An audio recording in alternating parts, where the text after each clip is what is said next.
These two thugs always pick fights. Just because the young man had fairer skin, they snatched his iPod. Are you deaf? We're talking to you. Seeing they were bigger, he tried to walk away, but one grabbed him. Do you think you can disrespect us? I'm the boss here, this is my turf. The old man nearby finally spoke up. Leave him alone. Mind your business, old man, the thug said, patting his head and telling the child, your father is a coward. The short-haired woman sitting in the corner witnessed everything. When the subway reached the station, the young man and the father with his child quickly got off. The thugs shouted, get lost, as they excitedly admired the iPod.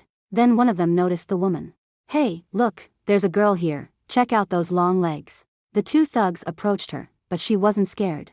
One of them licked his knife and swiped her headphones off. Let's have some fun on the train, it'll be wild. He slid the knife down Erica's neck, threatening her.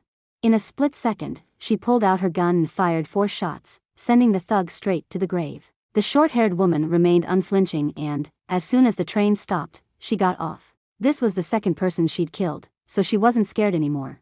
Who would have thought that a month ago she was just a weak woman who couldn't hurt a fly? What she's been through is truly terrifying. Her name is Erica Bain, a radio host. That day, she was out walking her dog with her fiancé, David.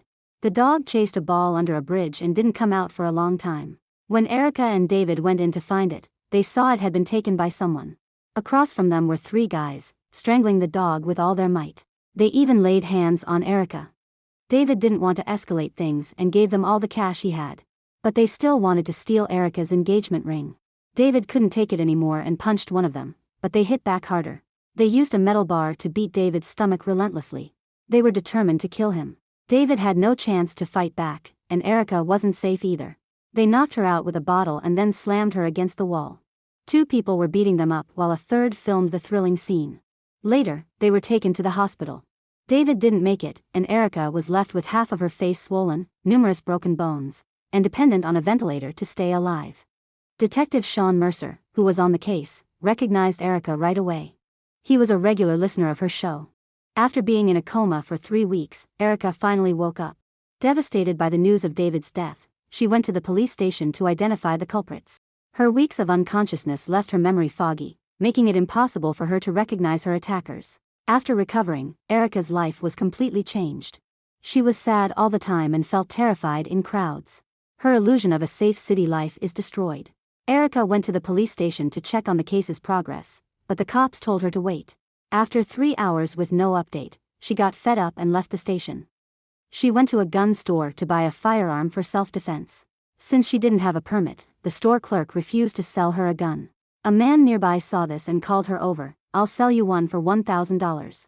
He pulled out a car K9 and showed Erica how to use it, starting with checking if it was loaded by pulling back the slide. He also gave her a box of ammo. Holding the gun in her hand, Erica finally smiled. But it wasn't long before trouble struck. While she was shopping in a supermarket, a hot-headed man burst in.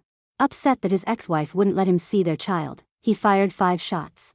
His ex-wife, who was a cashier at the store, was shot dead on the spot. Erica witnessed the whole incident and was too scared to speak up. The man was also trying to rob the store. Just then, Erica's phone rang, and the man realized there was someone else in the store. He grabbed his gun and started checking each aisle. Stop hiding, I see you. Erica pulled out her gun and fired 3 shots from behind an aisle. 1 shot was enough to take the man down. Shaking and breathless, she saw him dying and quickly left. She covered her hand with her sleeve and took the security camera's memory card. This was Erica's first time killing someone. Sean arrived at the scene. Based on the evidence, he deduced that 2 shots missed, 1 hit, and the shooter was likely a novice with a gun. At home, Erica tried to calm down. She continued working as usual, but her show had become less gentle and more paranoid. Erica began to relish this new feeling. After work, on the subway, she saw 2 thugs bullying an old man and a boy, and even trying to intimidate her. Once again, she took matters into her own hands with the 2 thugs. Though it was Erica's second time killing, she calmly left the subway. At the scene, Sean deduced from the bullet marks that this and the supermarket case were done by the same person. Feeling uneasy, Erica went to the scene. Sean immediately recognized her and followed. Luckily, Erica had prepared and said she wanted to interview Mercer. Hearing interview, Sean waved her off and left. The next day, he agreed to the interview. Erica asked about the progress of the subway murder case.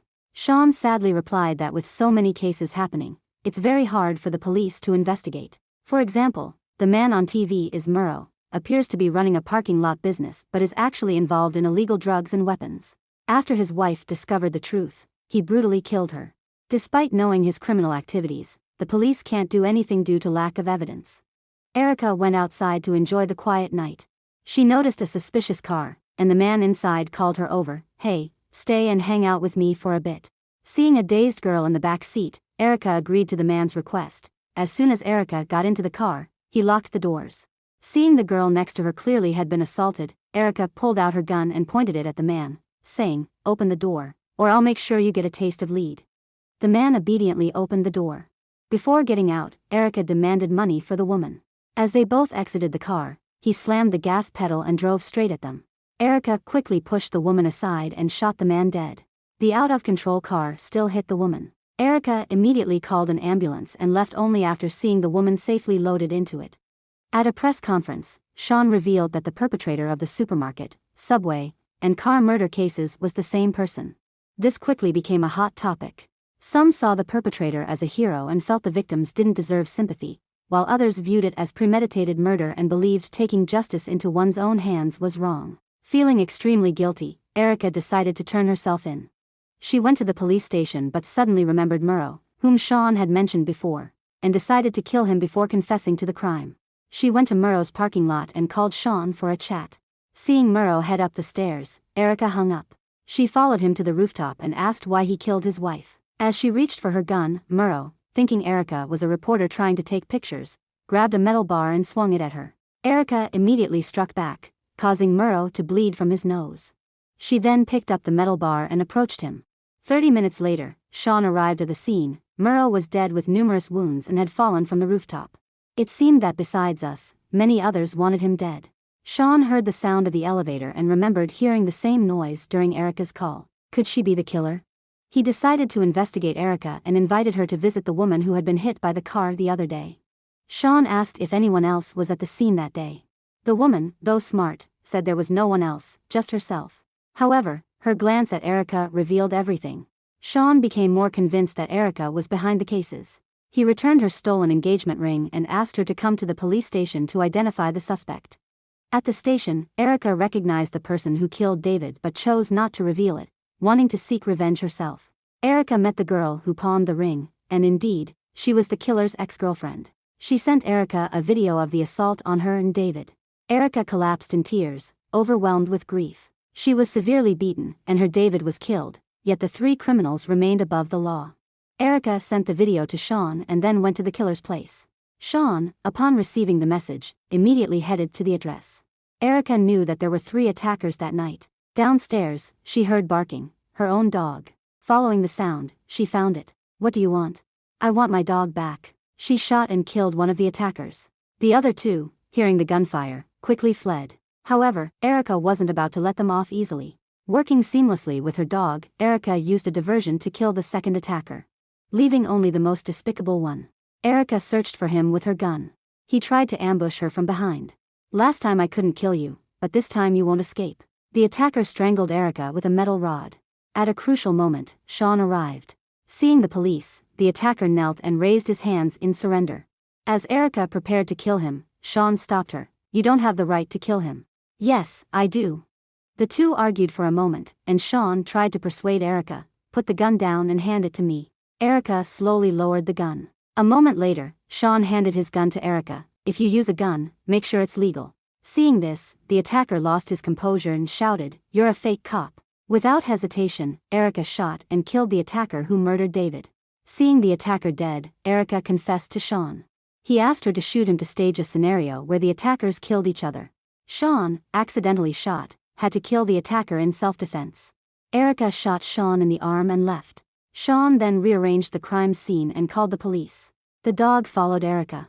Finally, she found the courage to leave the underpass where it all happened. The film concludes here. The movie is the brave one. Do you agree with the actions of Erica and Detective Sean? Leave your thoughts in the comments below. Don't forget to like, share, and subscribe to stay updated on our future videos. Thank you for watching, and see you in the next video.